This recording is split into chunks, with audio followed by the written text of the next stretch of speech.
జీవన సన్మార్గాన్ని చూపే సాయి నీ హారతులకు సాయి దేవి అఖండ నీరాజనం సాయి నీరాజనం. ఒకసారి తాత్యా సాహెబ్ నుల్కర్ భార్య తన కొడుకు విశ్వనాథ్కి చెప్తుంది, రే నువ్వు ఒక బంగారు లాకెట్ చేయించుకోరా, ఒకవైపు బాబాను ఒకవైపు మీ తండ్రి గారిని పెట్టు, ఆ లాకెట్లో తెరవగానే మీ తండ్రి గారు బాబా గారు ఇద్దరు కనిపిస్తారు. ఆ లాకెట్లో ఆ లాకెట్ షిరిడీకి తీసుకెళ్లి బాబా చేతుల మీద తీసుకొని మెడలో వేసుకోవాలంట. సరే అని చెప్పి పోస్ట్లో ఆ లాకెట్ను పంపిస్తారు. పంపించిన తర్వాత ఆ పోస్ట్ మ్యాన్ ఇచ్చినటువంటి ఆ కవర్ విప్పకుండానే బాబా ఆ కవర్ పట్టుకొని దీంట్లో ఇద్దరు వ్యక్తులున్నారు అంటారు. సరే అని చెప్పి ఆ కవర్ ఇప్పి చూసే వరకు ఒకవైపు తాత్యా సాహెబ్ నూల్కర్, మరొక వైపు బాబా. అంటే నూల్కర్ పైన ఉన్నటువంటి ప్రేమ ఎంత గొప్పది చూడండి బాబాకు. అందుకనే మళ్ళీ అది వాళ్ళ ఇంటికి పంపిస్తారు. తాత్యా సాహెబ్ కొడుకు విశ్వనాథ్ ఆ లాకెట్ను ధరిస్తాడు. ఇప్పటికి కూడా వాళ్ళ కుటుంబంలో 3వ తరం ఆ లాకెట్ ఇప్పటికీ కూడా వాళ్ళ దగ్గర ఉంది, బాబా స్పృశించి పంపించినటువంటిది. అందుకనే ఇది ఎప్పుడు జరిగింది? 1912 జనవరి 20వ తేదీ ఇదే రోజు లాకెట్ పోస్ట్లో వస్తుంది షిరిడీకి. ఈరోజు చాలా అద్భుతమైనటువంటి దినం. ఈరోజు 20వ తారీఖు చాలా చాలా చాలా చాలా ప్రాశస్త్యం ఉంది. తాత్యా సాహెబ్ నూల్కర్ పట్ల బాబా చూపించినటువంటి ప్రేమకు కూడా ఈ జనవరి 20వ తేదీ ఒక నిదర్శనం. అట్లా హారతులకు సంబంధించి మనం అనేక మంది చేసినటువంటి సేవ గురించి మనం మాట్లాడుకుంటే హారతుల యొక్క గొప్పతనం తెలుస్తుంది. తాత్యా సాహెబ్ నూల్కర్ మరణం తర్వాత బాబాకు మేఘశ్యామ హారతులు ఇస్తాడు. శివ పంచాక్షరి తప్ప వేరేది ఏదీ తెలియదు మేఘాకు.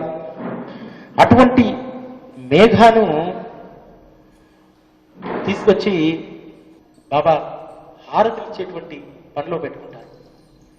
ఎంత చిత్తశుద్ధితో ఎంత ఏకాగ్రతతో ఇచ్చేవారంటే బాబాకు ఈ సృష్టి ఉన్నంత వరకు మేఘా చేసినట్టుగా ఎవరు హారతి చేయలేరు. ఒంటి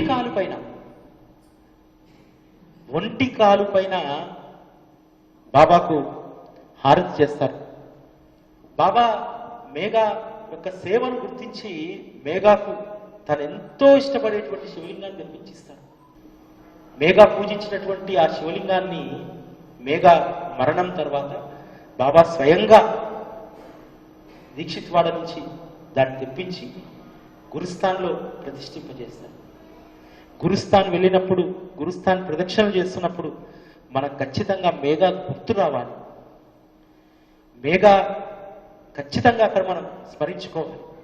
ఎంత అద్భుతమైనటువంటి సుగంధ ద్రవ్యాలతోటి, అద్భుతమైనటువంటి తైలాలతోటి ఆ శివలింగానికి అభిషేకం చేస్తారంటే తన ప్రాణానికి ప్రాణంగా మేఘా ఆ శివలింగాన్ని చూసుకుంటారు. తర్వాత మేఘా ఎప్పుడు అంటుండేవారట వచ్చిన భక్తులతోటి, మీకు తల్లి, భార్య, కుటుంబం అందరూ ఉన్నారు, మీరు పోతే వాళ్ళు మీ దేహం పైన పడి ఏడుస్తారు, నాకెవరున్నారు నా దేహం పట్టుకుని ఏడ్చేవాళ్ళు అంటే మేఘా చనిపోయినప్పుడు బాబా ఒక మామూలు మనిషిలాగా మేఘా దేహం పైన పడి ఏడుస్తారు.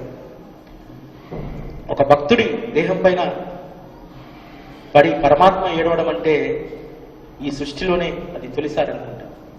తన భక్తుడు పోయినప్పుడు భగవంతుడు బాధపడతాడు, కానీ బాబా మాత్రము మేఘా దేహం పైన చేతులు చాచి, చేతులు పెట్టి, తలను పెట్టి ఏడుస్తాడు. అంతకంటే అదృష్టం ఈ జన్మకు, ఈ జీవితానికి ఏం కావాలి? మేఘా తర్వాత బాబాకు హారతి ఇచ్చినటువంటి అదృష్టవంతం సరిగ్గా ఇదే రోజు మేఘా 19వ తేదీ చనిపోతే 20వ తేదీ నుంచి రెగ్యులర్గా హారతినిచ్చినటువంటిది శ్రీ బాపు సాహెబ్ జోగ్. నూల్కర్ అంటే సబ్ జడ్జి తీర్పిచ్చాడు, విఠలుడి యొక్క హారతుల వివాదంపై తీర్పిచ్చాడు, ఒక అర్హత ఉంది, హారతి ఇచ్చాడు. మేఘా అంటే అమాయకమైనటువంటి శివభక్తుడు ఇచ్చాడు. ఎవరి మరి ఈ బాపు సాహెబ్ జోగ్? బాపు సాహెబ్ జోగ్ కూడా చాలా అద్భుతమైనటువంటి ఆధ్యాత్మిక కుటుంబంలో పుట్టినటువంటి వారు. ఆ రోజు మహారాష్ట్రలో విష్ణుబువ అనేటువంటి సత్పురుషుడు ఉండేవాడు. విష్ణుబువ అనేటువంటి ఆ సత్పురుషుడికి చాలా దగ్గర బంధువు శ్రీ బాపు సాహెబ్ జోగ్. తను పబ్లిక్ వర్క్స్ డిపార్ట్మెంట్లో పీడబ్ల్యూడీలో రిటైర్ అయిన తర్వాత తను నమ్ముకున్నటువంటి గురువు ఉంటారు, ఆ గురువు దగ్గరికి వెళ్ళి సేవ చేసుకుని అక్కడ ఉందామనుకుంటారు. వెళ్ళి అట్లనే అక్కడ ఉంటారు. ఉన్న తర్వాత కొన్ని రోజులకు, ఎందుకంటే షిరిడి వెళ్ళాలనేటువంటి కోరిక కలుగుతుంది. సకారం మహారాజ్ దగ్గర సేవ చేస్తూ ఉండి షిరిడికి 4 రోజులు నిలుద్దామని వెళ్తారు. కానీ వెళ్తారు, కానీ మళ్ళీ రిటర్న్ రాలేదు. బాబా నా సమానంతా అక్కడ ఉంది, వెళ్ళి తెచ్చుకుంటా సకారం మహారాజ్ ఆశ్రమానికి వెళ్ళి. అంటే ఏం అవసరం లేదు, ఇక్కడ మీకు కావాల్సినవి అన్నీ ఉన్నాయంట. అంతేకాకుండా సాటేవాడలో ఒక రూమును ప్రత్యేకంగా ఇప్పించి ఆ రూమ్లో కావాల్సిన సౌకర్యాలన్నీ కూడా ఏర్పాటయ్యేలాగా బాబా చూస్తారు. ఒక్కొక్కసారి కాస్త బాపు సాహెబ్ జోగ్కు పట్టింపులు ఇవన్నీ చాలా ఎక్కువ. దానిపైన ఎవరైనా వ్యతిరేకంగా మాట్లాడితే నేను వెళ్ళిపోతాను, సాటేవాడు నన్ను ఇబ్బంది పెట్టేస్తున్నారు అని అంటే బాబా ఎప్పుడు అనేవాడట, అదేమన్నా సాటే అయ్యదా, అది మనదే, నువ్వు నిశ్చింతగా ఉండు, నేను కేల్కరికి చెప్తాను, నీ పట్ల ఎవరు ఏమి మాట్లాడకుండా నేను చూసుకుంటానని చెప్పి పెట్టుకుంటారు. అప్పటికి ఇంకా హారతులేమి ఇవ్వట్లేదు జోగ్. అయినా సరే ఎంత నిష్టగా ఉండేవారంటే, ఇద్దరు భార్యాభర్తలు, తారాబాయి ఆవిడ, ఇద్దరు కూడా సాటేవాడ పక్కన ఉన్నటువంటి బావి దగ్గర ఉదయం తెల్లవారుజామున 3 గంటలకే స్నానం చేసి బాబా చావుడిలో నిద్రించేటువంటి సమయంలో 4:30 కల్లా హారతి ఇవ్వడానికి, కాకరహారతి ఇవ్వడానికి వెళ్ళేవారు. అంత డిసిప్లిన్గా ఉండేటి వాళ్ళు. అట్లా బాబాకు హారతి, మధ్యాహ్న హారతికి నైవేద్యాన్ని జోగ్ భార్య చాలా చక్కగా తయారు చేయించింది. ప్రతిరోజు కూడా జోగ్ భార్య చేసినటువంటి ప్రసాదాన్ని తీసుకొని మధ్యాహ్న హారతికి వెళ్ళేవారు. చాలామంది కాస్త పిడివాదం ఉన్నటువంటి వాళ్ళు, సనాతన బ్రాహ్మణిజంలో ఉన్నటువంటి వాళ్ళు చాలామంది ఆ రోజు బాబా దర్శనానికి వచ్చేటువంటి వాళ్ళు. వాళ్ళకి ఇబ్బంది కలగకూడదని చెప్పి బాబా అటువంటి సద్బ్రాహ్మణులందరినీ కూడా జోగింటికి భోజనానికి పంపించేవాడు. మీరు సచరిత్రలు చదువుతారు, చోల్కర్ను కూడా జోగింటికే పంపిస్తాడు. అట్లా జోగ్ ఇంటికి అతిథులు ఎక్కువైతున్నారు, మరి జోగ్కి వచ్చే పెన్షన్ తక్కువ కదా. ఏం చేసేవారంటే బాబా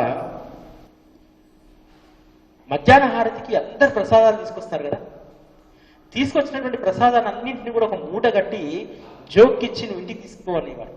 ఎందుకంటే మరి ఇంట్లో అతిథులు ఉన్నారు కదా, అందరికి సరిపడేటువంటి ఆహారం జోగ్ పెట్టగలగాలి కదా. అందుకని ఆ మూటంతా జోగ్ ఇంటికి వెళ్ళేది. అట్లా ఇద్దరు భార్యాభర్తలు ఇద్దరు కూడా బాబాకు చక్కటి సేవ చేసుకుంటున్నారు. అదేవిధంగా అందరికంటే కూడా తాత్యా సాహెబ్ నూల్కర్ కంటే, మేఘశ్యామ కంటే కూడా ఎక్కువ సంవత్సరాలు, దాదాపు 6 సంవత్సరాలకు పైగా, 6 సంవత్సరాలు 6 మాసాలు, 1912 నుంచి బాబా మహాసమాధి అయ్యే వరకు ఎక్కువ సమయం, ఎక్కువ హారతులు ఇచ్చినటువంటిది శ్రీ బాపు సాహెబ్ జోగే. కానీ బాపు సాహెబ్ జోగ్కు ఒక కోరిక ఉంటుంది, ఏంటంటే మనశ్శాంతి ఉండదు. మనశ్శాంతి ఎట్లా వస్తుందనేటువంటి ఆలోచన ఆయనకు ఎట్లా ఉంటుందంటే, ఆయన బుర్రలో, జోగ్ బుర్రలో, సన్యాసం తీసుకుంటే మనశ్శాంతి వచ్చేస్తుంది. కానీ బాబా మాత్రము ఒప్పుకోరు. ఎందుకంటే భార్య పిల్లలు ఉండగా సన్యాసం తీసుకోవడం అనేటువంటిది సరైనటువంటిది కాదు. దానివల్ల ప్రయోజనం కంటే కూడా నిష్ప్రయోజనమే ఎక్కువ. ఎందుకంటే మీరు అందరూ సచరిత్రను చదువుతారు. సన్యాసం తీసుకున్నటువంటి వాళ్ళు ఎలా ఉండాలని చెప్పి విజయానంద్ కథలో చెప్తాడు. అరే మద్రాస్ సన్యాసి, మరి నీకు నీ తల్లి పైన భార్య పైన కుటుంబం పైన మక్కువ ఉంటే మరి కాషాయం ఎందుకు వేసుకున్నావు, ఈ సన్యాసం ఎందుకు తీసుకున్నావు అని చెప్పి అక్కడ చెప్తాడు. తర్వాత శ్యామాకు విష్ణు సహస్రనామం ఇచ్చేటువంటి విషయంలో కూడా ఆ రామదాసి కూడా అదే చెప్తాడు. అరే రామదాసి అంటే దేనిపైన మమకారం ఉండకూడదురా, ఒక చిన్న పుస్తకం పైన ఇంత మమకారం పెంచుకున్నామని చెప్పి. జోక్ కూడా అదే చెప్తాడు. ఇప్పుడు కాదు, ఆ సమయం వస్తుందిలే, ఆ సమయం వచ్చినప్పుడు నువ్వు ఖచ్చితంగా సన్యాసాన్ని స్వీకరించవచ్చు అని చెప్పి. ఎందుకంటే భార్య ఉంటుంది తారాబాయికి పిల్లలు ఎవరూ లేరు. పిల్లలు లేక మొగుడు సన్యాసాశ్రమంలో ఉంటే తారాబాయి ఇబ్బంది పడదా? ఆ ఇబ్బంది బాబాకు తెలియదా? అందుకనే సన్యాసాశ్రమంలోకి వెళ్ళనియడు. అయినా సరే జోగు మొండిగా వచ్చి అడుగుతాడు, బాబా ఎప్పుడూ మీ పాదాల చెంతనే ఉంటున్నాను, చావిడిలో మసీదులో హారతులు చేస్తూ ఉన్నాను, అనేక ఆధ్యాత్మిక గ్రంథాలు నాతో పారాయణ చేపిస్తున్నారు, అయినా సరే నా మనస్సుకు శాంతి లేదేంటి బాబా? నా పరిస్థితే ఇలా ఉంటే మిగతా వాళ్ళ పరిస్థితి ఏంటి బాబా? నాకు ఎప్పుడు మీ కృప కలుగుతుంది, ఎప్పుడు నాకు మనశ్శాంతి దొరుకుతుంది, ఎప్పుడు నేను నా మనసు స్థిమితపరుచుకొని శాంతంగా ఉండగలుగుతాను అని చెప్పి బాబాని అడుగుతాడు. అప్పుడు బాబా అద్భుతమైనటువంటి మాట చెప్తాడు. బాపు సాహెబ్, పూర్వజన్మ యొక్క పాపకర్మ ఫలాలను అనుభవించేటువంటి ప్రక్రియ ముగియాలి. అదేవిధంగా కోపాన్ని కోరికలను జయించడం, సర్వబంధాల పట్ల నిర్లిప్తంగా ఉండడం, నీ లౌకిక బాధ్యతల నుంచి విముక్తుడివై భిక్షువై జీవించాలి. అప్పుడు మాత్రమే నా ఆశీర్వాదం నీకు దొరుకుతుంది అంటారు. అంటే ఇవన్నీ ఉండగా నువ్వు సన్యాసాశ్రమానికి అనర్హుడవు అని చెప్తాడు. తర్వాత బాబాకు సంబంధించి మొత్తం 16 ఆరతి పాటలు బాబా పైన ప్రత్యేకంగా రాశారు. మిగతా 14 పాటలు మనకు శ్రీ నామదేవ్, జానాబాయి వీళ్ళందరూ రాసినటువంటి పాటలు. ఈ 16 హారతి పాటల్లో 9 హారతి పాటలను రాసేటువంటి గొప్ప అదృష్టం శ్రీకృష్ణ జోగేశ్వర్ భీష్మకు మాత్రమే బాబా ఇస్తారు. శ్రీకృష్ణ జోగేశ్వర్ భీష్మ ఏమన్నా మొదటి నుంచి బాబాతో ఉన్నారా? సత్పురుషులను నమ్ముతారా? నమ్మరు. జోగేశ్వర్ భీష్మకు ఆయన మనస్తత్వం ఎట్లుంటుందంటే, కాస్త నాగ్పూరు అటువంటి ప్రాంతంలో ఉన్నటువంటి వాళ్ళకి ఇప్పటికి కూడా దైత్వభావం ఉంటుంది, హిందువులు ముస్లింలు అనేటువంటి భావం. దాన్ని బాగా విశ్వసిస్తాడు జోగేశ్వర్ భీష్మ. కానీ అద్భుతమైనటువంటి పండితుడు. ఎందుకంటే ఆ రోజు స్వతంత్రోద్యమంలో అంటరానితనం పైన అద్భుతమైనటువంటి ఉపన్యాసాన్ని ఇస్తారు. అది అందరూ మనల్ని పొందుతుందన్నమాట. ఎక్కడుండి ఈ అంటరానితనం? అంటరాని వాడు ఈ రోడ్డు మీద నడుస్తుంటే వాడు వదిలినటువంటి ఊపిరిని నువ్వు మళ్ళీ తిరిగి పీలుస్తున్నావు. ఊపిరికి లేనటువంటి అంటరానితనం నీ ఒంటికి ఎక్కడి నుంచి వచ్చిందని చెప్పి అద్భుతమైనటువంటి ఉపన్యాసాన్ని శ్రీ జోగేశ్వర్ భీష్మ ఇవ్వడం జరుగుతుంది. అంత గొప్ప పండితుడు జోగేశ్వర్ భీష్మ. మరి ఆ జోగేశ్వర్ భీష్మ తన దగ్గర తెచ్చుకోవాలి, భవిష్యత్తులో తన భక్తులందరికీ అద్భుతమైనటువంటి హారతులను అందించాలి. ఎట్లా తీసుకురావాలి? ఒక శ్రావణ పౌర్ణమి రోజు, అది 1909వ సంవత్సరం శ్రావణ పౌర్ణమి రోజు, రాఖీ పౌర్ణమి, మనందరం సాయి టీవీ వార్షికోత్సవం కూడా జరుపుకుంటాం. ఆ రోజు శ్రావణ పౌర్ణమి రోజు తెల్లవారుజామున స్వప్నం వస్తుంది. శ్రావణ పౌర్ణమి రోజు తెల్లవారుజామున స్వప్నంలో ఒక సాధువు ఎదుటిన త్రిపుండం ఉంటుంది, పాదాలకు ఎర్రటి కుంకుమ పువ్వుతో కూడినటువంటి చందనం రాసి ఉండి పాదాల దగ్గర పూలు ఉంటాయి. ఆయనను తదేకంగా భీష్మ చూస్తూ ఉంటాడు. ఎవరు మీరు అని అడిగితే ఒక న్యూస్ పేపర్ ఇస్తాడు. ఆ న్యూస్ పేపర్లో రాసుంటుంది, సచ్చిత్ ఆనంద స్వరూపం అనగానే అది దాన్ని చదువుకోమని చెప్తాడు. చదువుకోమని చెప్పి ఒక మాట చెప్పిపోతాడు, దాన్ని ఎప్పుడు ఆ మంత్రాన్ని నువ్వు స్మరించుతుండు అంటాడు. అతను వెళ్ళిపోగానే ఆ కాగితము, ఆ న్యూస్ పేపర్ అన్నీ పోతాయి. కానీ తనకు మాత్రం అది మాత్రం బాగా మనసులో నాటకపోతుంది. సచ్చిత్ ఆనంద స్వరూపం. అట్లా బాబా ఒక ప్రేరణ కలిగిస్తాడు. తర్వాత అక్కడ ఉన్నటువంటి తన మిత్రుడైనటువంటి కబర్దే ఒకసారి షిరిడీకి రమ్మంటే వస్తాడు. వచ్చిన తర్వాత అందరూ కూడా అక్కడ బాబా గారి యొక్క పాదతీర్థాన్ని తీసుకుంటారు. అందరూ కూర్చుంటే చిలుం, అందరూ బాబా పిలిచినటువంటి చిలుం పిలుస్తారు. కానీ భీష్మకు మనసులో ఉండిపోయింది కదా, తను ఒక బ్రాహ్మణుడని, బాబా ఒక మహమ్మదీయుడని, వారి పాదతీర్థాన్ని మనం ఎందుకు సేవించాలి అనేటువంటి దాంట్లో ఉండిపోయారు. బాబా కూడా భీష్మ లైన్లో కూర్చున్నప్పటికీ అక్కడ మసీదులో భీష్మకు మాత్రం బలవంతంగా చిలుమిచ్చేవారు కాదు. అట్లా జరిగింది. తర్వాత బాబా ఒక మాట అడుగుతాడు, మిత్రమా, నువ్వు అద్భుతమైనటువంటి లడ్డూలను తయారు చేస్తావే, ఆ లడ్డూలను తయారు చేసి నువ్వు ఒక్కడవే తినడంలో న్యాయం ఉందా మిత్రమా? ఆ లడ్డూలు ఒక 5 లడ్డూలు ఏదో నాకు పెట్టొచ్చు కదా రేపు అని అంటాడు. అర్థం కాదు భీష్మ. వెళ్తాడు, రూమ్కి వెళ్ళి ఆలోచిస్తాడు. అంటే మనం మనుషులం కదా, అరే ఇది ఊరుగాని ఊరు, లడ్డూ నేను ఎప్పుడూ చేయలేదు, సరే చేద్దామంటే ఏ వస్తువు ఎక్కడ దొరుకుతుందో తెలియదు, ఎట్లా లడ్డూలు చేయాలి బాబా అని ఆలోచిస్తాడు తప్ప దీని గురించి బాబా చెప్పినటువంటి 5 లడ్డూల గురించి అర్థం కాదు. మరుసటి రోజు మళ్ళీ మసీదుకి వెళ్తాడు. వెళ్ళినప్పుడు బాబా భీష్మాన్ని చూస్తూ అంటారు, నేను ఇక్కడ మాత్రమే కాదు, నేను నాగ్పూర్, సతారా, పూణే, ముంబై అన్ని ప్రాంతాల్లో నేను సంచరిస్తూ ఉంటాను, అన్ని ప్రాంతాలు నావే, అన్ని ప్రాంతాల్లో ఉన్నటువంటిది నేనే అంటాడు. అప్పుడు భీష్మకు అర్థమవుతుంది, ఓహో వైష్ణవ సాధువుకు ఇక్కడ షిరిడీలో ఉన్నటువంటి సాయిబాబాకు తేడా లేదు, ఈయన ముసల్మాన్ కాదు, ముసల్మాన్ రూపంలో ఉన్నటువంటి శ్రీ మహావిష్ణువు అని చెప్పి అప్పుడు బోధపడుతుంది. ఆ రోజు చిలుం తిరుగుతూ తిరుగుతూ తిరుగుతూ భీష్మ దగ్గరికి వస్తుంది. భీష్మ తెలియకుండానే చిలుం తీసుకొని తాగుతారు.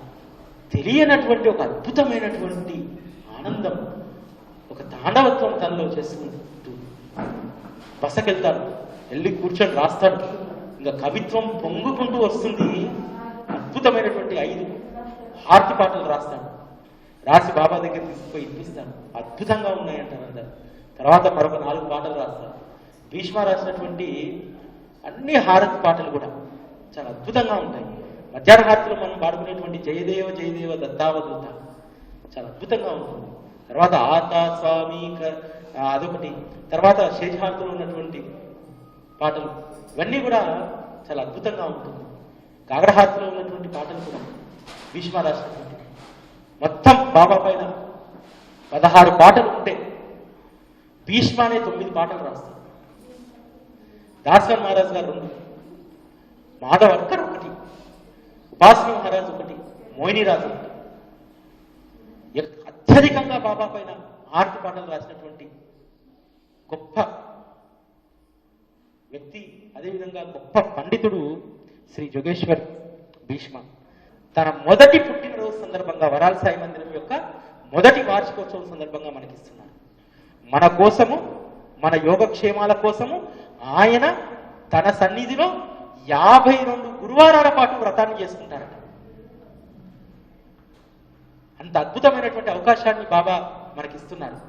ఇందుకోసం వరాల సాయి మందిర అభివృద్ధి కోసం 2500 రూపాయలు మనం ఇక్కడ దక్షిణ సమర్పిస్తే 52 గురువారాలు 52 గురువారాల పాటు ఇక్కడ కార్యక్రమం జరుగుతుంది.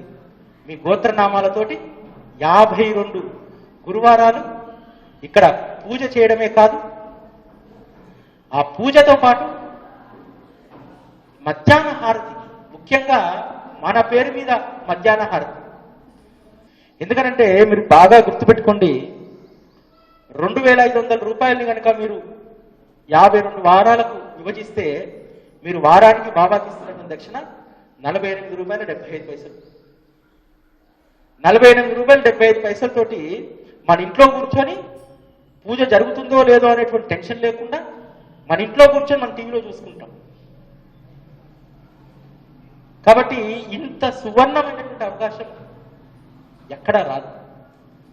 52 గురువారాలు మనం మన మన గోత్రనామాలతోటి ఇక్కడ పూజ జరగడం, 52 గురువారాలు మన కుటుంబానికి బాబా యొక్క వరాల సాయి యొక్క దివ్యమైనటువంటి ఆశీస్సులు మీ అందరికీ లభించడం జరుగుతుంది.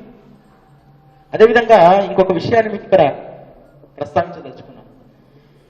ఏ వ్యవస్థ అయినా సరే ముందుకు వెళ్ళాలంటే కొంత ఆర్థిక తోడ్పాటు అవసరం. చాలామంది కొత్తగా సాయి టీవీ చూసే వాళ్ళు ఈ మధ్యలో అడుగుతున్నారు, ఏమండి ఈ పూజలన్నీ కూడా మేము డబ్బులు కడితే షిరిడీలో చేస్తారండి? ఎప్పుడైనా మీరు షిరిడీ వెళ్ళినప్పుడు ఒక్కసారి అడిగిరండి, 1,00,000 రూపాయలు 2 లక్షలు 5 లక్షలు ఇస్తాము, బాబా ముందర నిలబడి మీ గోత్రనామాలతో పూజ చేస్తారేమో అడిగిరండి. అక్కడ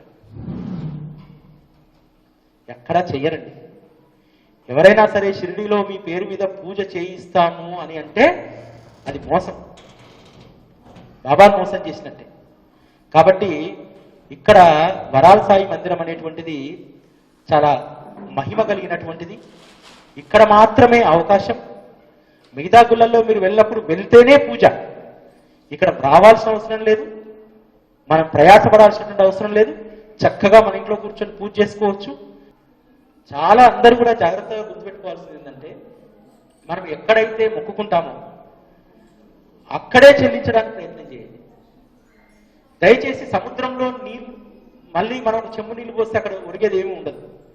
కానీ ఎక్కడైతే అవసరమో, ఎక్కడైతే నారుమడి ఇప్పుడే పెరుగుతుందో ఆ పొలానికి నీళ్ళు ఇస్తే అక్కడ సస్యశ్యామలంగా ఉంటుంది. మీలాగా ఇంకా అనేక మందికి ఇక్కడికి రావడానికి, ఆయన అనుగ్రహం పొందడానికి ఒక అవకాశం ఉంటుంది. కాబట్టి మీరందరూ అది బాగా గుర్తుపెట్టుకోండి. ఈ 52 వారాల సాయి హారతి పూజ చాలా విశేషమైనటువంటిది. ఎందుకంటే మళ్ళీ మళ్ళీ రాదు.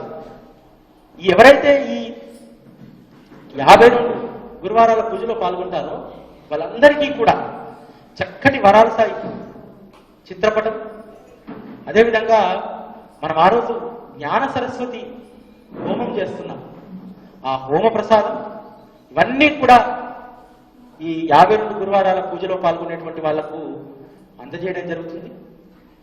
కాబట్టి 52 గురువారాల యొక్క ఈ హారతిలో అందరూ పాల్గొనండి. ఎందుకంటే మనము ఈ ఎందుకు వరాల సాయి ఆనంద సుందరుడు, ఎక్కడైనా ఒకటే ఉంటుంది, ఆనందమైనా ఉంటుంది లేకపోతే సుందరమైనా ఉంటుంది. కానీ ఇక్కడ ఆనంద సుందరుడు, ఆయన ఆనందంగా ఉంటాడు, సుందర రూపంతో ఉంటాడు. అంత అద్భుతమైనటువంటి ఈ ప్రాంగణంలో మనం ఈరోజు ఆయన బిడ్డలను స్మరించుకున్నామంటే ఆయన ఖచ్చితంగా సంతోషించే ఉంటాడు. ఆయన సంతోషం మనకు ఎన్నో రెట్ల బలం, ఎంతో మనకు మేలు చేకూరుస్తుంది. ఆయన కృప ఇంకా మన పైన ఉండడానికి మన జీవితంలో చాలా కోరుకుని ఉంటాం. కోరుకున్నటువంటి వాటి కంటే కూడా బాబా ఏమీ వద్దు బాబా, నీ కృప ఉంటే చాలు, నీ దృష్టి ఉంటే చాలంటే ఆయన ఎంత సంతోషిస్తాడంటే అంత సంతోషిస్తాడు. ఇప్పుడు కదా వీడు నన్ను అర్థం చేసుకుంది, నా మార్గాన్ని అనుకుంటాడు. కాబట్టి బాబాను ఎప్పుడైనా సరే, అయ్యా నీ చల్లని కృప ఉంటే చాలు అంటే, భగవంతుని అడగడం కూడా రావాలంటారు. కృప ఉంటే చాలంటే ఏంటి? ఆయన చల్లగా చూస్తే మనకు అన్ని రావాల్సినవన్నీ వచ్చేస్తే డిఫాల్ట్గా రావాల్సినవన్నీ. మనం ఏం చేస్తామంటే డిఫాల్ట్గా రావాల్సిన వాటి గురించి కూడా ఆయన బాగా ఇబ్బంది పెడతా ఉంటాం. నీ జీవితం ఆల్రెడీ రాసి పెట్టిన సినిమా స్క్రిప్ట్ లాంటిది. అది కాదని ఇంకోటి జరగదు మీ జీవితంలో. అది ఏ భగవంతునైనా మీరు ఆరాధించుకోండి, ఆ రాసి పెట్టిన స్క్రిప్టే జరుగుతుంది తప్ప దానికి భిన్నంగా ఏది జరగదు. సాయిబాబా వచ్చేసి మన జీవితంలో భిన్నంగా ఏదో మారుతారని చెప్పి అనుకోకండి. ఏమీ మారదు, ఏమీ మారదు. మన జీవితం ఏమి మారుతుందంటే మన ఆలోచన ధోరణి మారుతుంది. చపల చిత్తాలు ఉన్నటువంటి వాళ్ళు శాంతంగా ఉంటాము. చిన్న గోరికి గాజుకు గుచ్చుకపోతే లబోదిబో మొత్తుకుంటాం. కానీ బాబా మనతో ఉన్నారనుకుంటే ఆ చిన్న దెబ్బనే కదా అని చెప్పి పట్టి వేసుకుంటాం. ఆ మానసిక స్థితి మారుతుంది మాలో. మానసిక స్థితి మారి ఆనందంగా జీవించేటువంటి ఒక జీవన విధానాన్ని బాబా మనకిస్తాడు. జీవన సన్మార్గాన్ని చూపే సాయి నీ హారతులకు సాయి టీవీ అఖండ నీరాజనం.